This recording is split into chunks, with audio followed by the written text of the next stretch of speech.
Добро дизајнирани страници и огласи по портали, Facebook онлайн продавници кои не се регистрирани како правен субјект. Различни манипулативни содржини на кои им недостига контекст се само дел од мноштвото свесно споделени измами со кои се соочуваат корисниците на социјалните мрежи.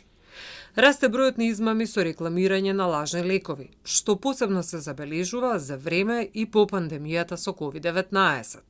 Тие се промовираат и продаваат на најразлични начини, или преку сајтови на интернет, или преку социјалните мрежи, каде што при што социјалните мрежи се користат за нивна промоција, но за жал тие се промовираат и преку сајтовите, преку информативните сајтови, пред се преку оние огласи што се интернет огласи под написите. Најголемиот продавач на вакви лажни лекови е меѓународна измамничка организација, вели Петрески.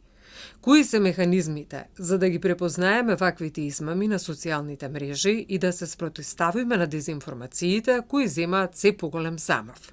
Граѓаните можат да препознаат дека станува збор за измама, ако името на таквиот лажен лек го проверат на сајтот на Агенцијата за лекови. Таму се наведени, значи има листа, има база на сите регистрирани лекови во нашата земја. И ако го внесете името на тој лек, веднаш ќе видите дека тој лек не е регистриран, што значи дека не ни може да се нарече лек и дека не смее ниту да се продава, ниту да се промовира како таков. Следна индикација може да биде, значи, тие користат имиња на доктори, специјалисти, кои го промовираат лекот.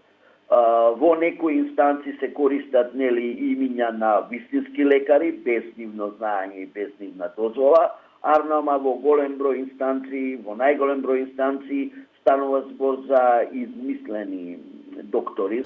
Во тој случај, граѓаните би требало да го проверат името на лекарот на сајтот на Министерството за здравство, каде ги има сите кои работат на територијата на нашата земја, додава Петрески.